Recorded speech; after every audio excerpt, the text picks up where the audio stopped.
ఓం శ్రీ గురుభ్యో నమః. రవి బుధుల యొక్క కలయిక. రవి బుధుల యొక్క కలయికను మనం జ్యోతిష్ శాస్త్రంలో బుధాదిత్య యోగం అని శాస్త్రంలో చెప్పారు మనకి. అయితే ఈ బుధాదిత్య యోగం వల్ల ఏ విధంగా ఉండబోతుంది? రవి ఆరోగ్య ప్రదాత, ఉద్యోగకారకుడు, అలానే పితృకారకుడు,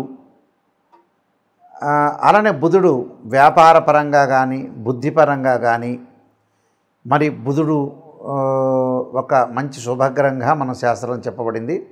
రవి బుధులతోటి ఏర్పడే యోగంలో ముఖ్యమైన బుధాదిత్య యోగం అంటే డెవలప్మెంట్ కానీ అభివృద్ధి కానీ వ్యాపారం కానీ ఒక స్టార్ డమ్ము కానీ ఒక స్టార్ స్టేటస్ రావాలంటే మనకి గజకేసరి యోగంతో పాటు బుధాదిత్య యోగాలు, లక్ష్మీ యోగాలు, చంద్రమంగళ యోగాలు ఇలాంటి యోగాలన్నీ కూడా జ్యోతిష్ శాస్త్రం ప్రకారంగా చెప్పబడ్డది.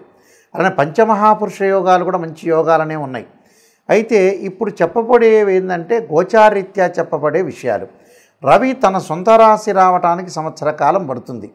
ఆ సొంత రాశిలో ఈ రవి బుధులు కలయిక ఒకటి.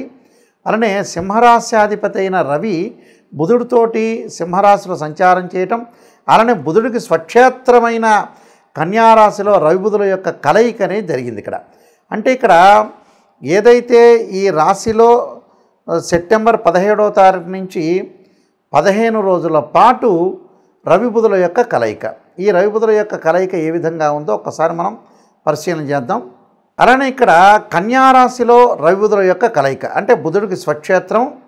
మనకు ఏదైనా సరే ఒక యోగం కలగాలంటే రవి బుధాదిత్య యోగం కలగాలంటే సింహరాశిలో కానీ అలానే కన్యారాశిలో కానీ విశేషమైన యోగాన్ని ఇస్తారన్నారు. అలానే మిథున రాశిలో కూడా రవి బుధుల యొక్క కలయిక కూడా చాలా మంచిదని శాస్త్రం చెప్పబడింది.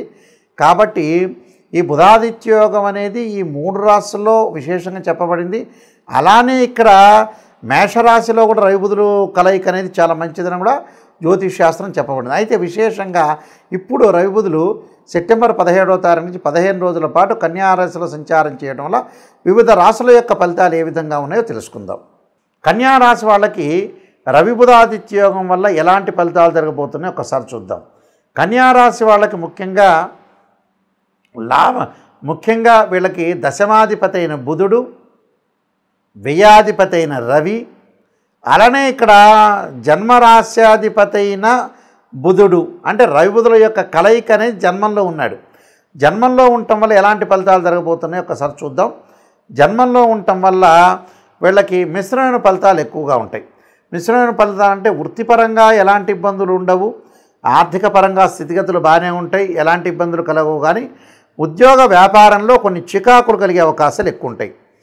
అంటే ఉద్యోగపరంగా వ్యాపారపరంగా కొన్ని చికాకులు జరగటం ఒకటి, అలానే శత్రులు మిత్రులతోటి కొంత విరోధ భావాలు, శరీరంలో ఉష్ణ ప్రకోపం జరిగే అవకాశాలు ఎక్కువ ఉంటాయి. అంటే వేడి చేస్తుంటుంది శరీరం అనేది. ఆ వేడి చేయకుండా జాగ్రత్తగా ఉండండి. కోపం కూడా ఉద్రిక్తంగా పెరుగుతుంటుంది. ఆవేశం అనేది అనర్థాలకు దారితీసే అవకాశం ఉంటుంది. కాబట్టి ఆవేశపడకుండా చూసుకోండి. కొన్ని ఆటంకాలు కలగకుండా చూసుకోండి. శ్రమ అధికంగా ఉండే అవకాశాలు ఎక్కువగా ఉంటాయి. అలానే శరీరంలో వీళ్ళకి దురదలు ఒకటి, పుండ్లు కావటం ఒకటి, ఇలాంటి విషయాలు, తలపోటు, తలకు సంబంధించిన బ్రెయిన్ సంబంధించిన ఎఫెక్ట్స్ ఎవరైతే ఉంటారో వాళ్ళు కొద్దిగా అప్రమత్తంగా ఉండాలి. ఏమీ ఆలోచన చేయొద్దండి. జరిగేది జరుగుతూ ఉంటుంది. మానసికంగా న్యూరో సంబంధించిన ప్రాబ్లమ్స్ ఉన్న వ్యక్తులు కూడా ఏమీ ప్రశాంతంగా ఉండదు. ఆలోచనలు మరింత ఎక్కువగా చేయొద్దండి.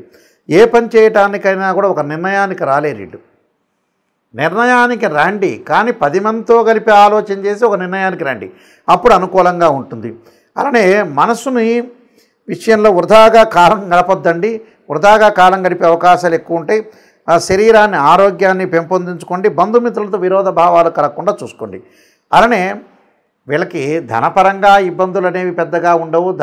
ఆర్థిక పరంగా లోటు లేకుండా ఉంటుంది. బుధాదిత్య యోగం వల్ల కొన్ని అనుకూలమైన ఫలితాలు జరిగే అవకాశాలు ఉంటాయి. కాబట్టి వీళ్ళు వ్యాపారపరంగా కూడా ముందుకు వెళ్ళొచ్చు. ఏదో కొన్ని వ్యాపారాలు ఏం చేస్తారంటే నేను వ్యాపారపరంగా ఈ వ్యాపారం మారుస్తున్నా, ఆ వ్యాపారం మారుస్తున్నా అనేవాళ్ళు కూడా ఈ రవి బుధాదిత్య యోగం వల్ల మంచి జరుగుతుంది. ఏంటంటే రవి ఉద్యోగకారకుడు, బుధుడు కూడా వ్యాపారానికి సంబంధించిన గ్రహం కాబట్టి అనుకూలంగా ఉంటుంది. కాబట్టి వృత్తి ఉద్యోగ వ్యాపారంగా వాళ్ళందరికీ కూడా ఆర్థిక పరంగా లాభాలు ఉంటాయి. అలానే చిరు వ్యాపారులు అంటారు, అంటే బయట పూలు పండ్లు ఈ బజ్జీలు రకరకాల వేసే వ్యక్తులకు కూడా అనుకూలంగా ఉండే అవకాశం ఉంటుంది. అంటే ఎలాంటి ఇబ్బందికరమైన వాతావరణం లేకుండా ప్రతి పనిలో కూడా విజయం సాధించే అవకాశాలే బాగా ఎక్కువ ఉంటాయి. కాబట్టి ఎలాంటి ఇబ్బందులు లేకుండా ఉండే అవకాశాలే బాగా ఎక్కువ ఉంటాయి. అంటే ఇలాంటి విషయాల్లో మనం ప్రత్యేకంగా కొన్ని శ్రద్ధ పెట్టాలి. ఆరోగ్యపరంగా ఇబ్బందులు లేకుండా కూడా చూసుకోవాలి. ఎందుకంటే ఈ రాశి వాళ్ళకు ప్రత్యేకంగా బుధాదిత్య యోగం అనేది అనుకూలమైన యోగం. అంటే బుధాదిత్య యోగం అంటే గోచారీత్యా బుధాదిత్య యోగం అంటారు జన్మజాతకాన్ని. అంటే ఈ సమయంలో నేను చెప్పిన 15 రోజుల్లో పుట్టిన వాళ్ళకు కూడా రవి బుధాదిత్య యోగం అనేది కలుగుతుంది పిల్లలకి. అందువల్ల ఈ బుధాదిత్య యోగం చాలా మంచి యోగం కాబట్టి ఈ యోగాన్ని మనం సద్వినియోగం చేసుకోవాలి, ప్రణాళికాబద్ధంగా తీసుకోవాలి. నిర్ణయంలో అందరినీ అడిగి ఒక నిర్ణయానికి వచ్చి ఖచ్చితమైన విషయాలను మనం ముందుకు వెళితే మనకు మంచి రిజల్ట్స్ వచ్చే అవకాశాలు ఖచ్చితంగా ఉంటాయి. ఈ విషయాలన్నీ కూడా శ్రద్ధగా ఆలోచన చేసి ముందుకు వెళ్ళండి. నేను కొన్ని పరిహారాలు చెప్పబోతున్నాను, ఆ పరిహారాలు పాటించండి, మీకు మంచి జరిగే అవకాశం ఖచ్చితంగా ఉంటుంది. ఈ రాశుల వాళ్ళు ముఖ్యంగా రవి ఉద్యోగ కారకుడు అంటారు, పితృకారకని ఇందాక చెప్పినట్టుగా ఈ రవి బుధుల యొక్క యోగం వల్ల కొన్ని సుఫలితాలు అనేవి చాలా ఎక్కువగా సుఫలితాలు జరుగుతాయి. అంటే ఉద్యోగపరంగా ఇబ్బందులున్నా అలానే ఆరోగ్యపరంగా ఇబ్బందులు కలుగుతున్నా కూడా మీకు ఒక్కొక్క రాశి వాళ్ళకి ఒక్కొక్క రకమైన మేలు మంచి చెడులు చేసే అవకాశాలు ఉంటాయి. కాబట్టి ఖచ్చితంగా మీరు సూర్యుడి యొక్క అనుగ్రహాన్ని బాగా పొందాలన్నా, మంచి ఉద్యోగాలు లభించాలన్నా, ఉద్యోగపరంగా ప్రమోషన్ లాభించాలన్నా కూడా రవి యొక్క అనుగ్రహం కావాలంటారు. పాత రోజుల్లో మనం హస్తరేఖల్లో చూపించుకునేటప్పుడు సన్లైన్ అంటారు, సూర్యుడి యొక్క రేఖ ఉండాలంటారు. ఈ సూర్యుడి యొక్క రేఖ ఉండాలి అని అంటారు. ఎందుకంటే కారణం ఏంటంటే వృత్తిపరంగా అనుకూలంగా ఉండాలి. వృత్తిపరంగా అనుకూలంగా ఉంటే మనం ధనం వచ్చే అవకాశం ఒకటి ఉంటుందని అర్థం. దాన్ని మనం చూసుకునేటట్లయితే సూర్యుడు అనుకూలంగా లేకపోయిన వ్యక్తులు సూర్య నమస్కారాలు చేయటం, అలానే సూర్యుడికి సంబంధించిన హోమాలు చేయటం ఒకటి. మనకి నవగ్రహాల్లో సూర్యుడు ఉంటాడు. ఆదివారం రోజున సూర్యహోరని ప్రాతకాలంలో ఉంటుంది. నవగ్రహాల యొక్క ప్రదర్శన చేసి చక్కగా జపాకుసుమ సంకాశం కాశ్యపేయం మహాతుతిం తమోరిం సర్వపాపగ్నం ప్రణతోస్మి దివాకరం అనే మంత్రాన్ని చక్కగా చదువుకోవటం ఒకటి. వీలైతే ఆదిత్యాయుధ్నే సహస్రమూర్తాయ ధీమే తన్నో సూర్య ప్రచోదయాత్ అనే మంత్రాన్ని కూడా చక్కగా చదువుకోవచ్చు. దాంతోపాటు బుధుడు వ్యాపారపరంగా అనుకూలం లేని వ్యక్తులు ఖచ్చితంగా నారాయణాయుధ్నే వాసుదేవాయ ధీమే తన్నో విష్ణు ప్రచోదయాత్ అనే మంత్రంతో పాటు ఓం యక్షాయ కుబేరాయ వైశ్రవణాయ ధనధాన్యాధిపతే ధనం ధాన్యం సమృద్ధిమే దేహిమే దాపై స్వాహ అనే మంత్రాన్ని కుబేర మంత్రాన్ని చదువుకోవటం వచ్చి, లేకపోతే ఓం కుబేరాయ నమః అనే మంత్రాన్ని కూడా చదువుకోవటం వల్ల కూడా మనకు అనుకూలంగా ఉంటుంది. ఖచ్చితంగా నేను చెప్పినవి ఈ రెమెడీస్ అనేవి మీరు పాటించండి. రవి బుధుల యొక్క దోషం ఎవరికైతే ఉంటుందో ఆ దోషం తొలగిపోయి ఆరోగ్యము, ఉద్యోగము, వ్యాపార పరంగా అనుకూలంగా ఉండే అవకాశాలు ఖచ్చితంగా ఉంటాయి. ఇవి గోచారీత్యా చెప్పబడే ఫలితాల్లో ముఖ్యంగా మనకి రవి 3, 6, 10, 11 స్థానాల్లో సుఫలితాన్ని ఇస్తాడు వాళ్ళ రాశి దగ్గర నుంచి. బుధుడు వచ్చేటప్పటికి 2, 4, 6, 11 స్థానాల్లో బుధుడు మంచి ఫలితాన్ని ఇస్తాడు. ఎందుకంటే రవి యొక్క కారకత్వాలను కూడా మనం గమనించినట్లయితే ఉద్యోగానికి చాలా ఇంపార్టెంట్గా చూసుకుంటాం, బుధుడు వ్యాపారానికి చూసుకుంటాం. కాబట్టి వాళ్ళ జన్మరాశి నుంచి ఈ రాశిలో నేను చెప్పిన రాశుల్లో ఉంటే చాలా అనుకూలమైన ఫలితాలు జరిగే అవకాశం ఉంటుంది. సో ఉదాహరణకి ఒక రాశి వాళ్ళకి బుధుడు వాళ్ళ రాశి నుంచి లెక్క వేస్తే 2, 4, 6, 11 స్థానాల్లో ఉంటే అనుకూలంగా ఉన్నట్టు గోచారీత్యా. అలానే రవిగ్రహాన్ని కూడా మనం ఎలా క్యాలిక్యులేట్ చేస్తాము? 3, 6 అంటే 1, 3, 6, 10, 11 స్థానాల్లో ఉంటే మంచి సుఫలితాన్ని ఇస్తాడు సూర్యుడు. సూర్యగ్రహం అనేది అనుకూలంగా ఉంటుందని మనకు శాస్త్రం చెప్పారు. కాబట్టి ఇలాంటివన్నీ కూడా మీరు దృష్టిలో పెట్టుకోండి. ఇవన్నీ కూడా గోచారరీత్యా చెప్పబడే ఫలితాలు అంటారు.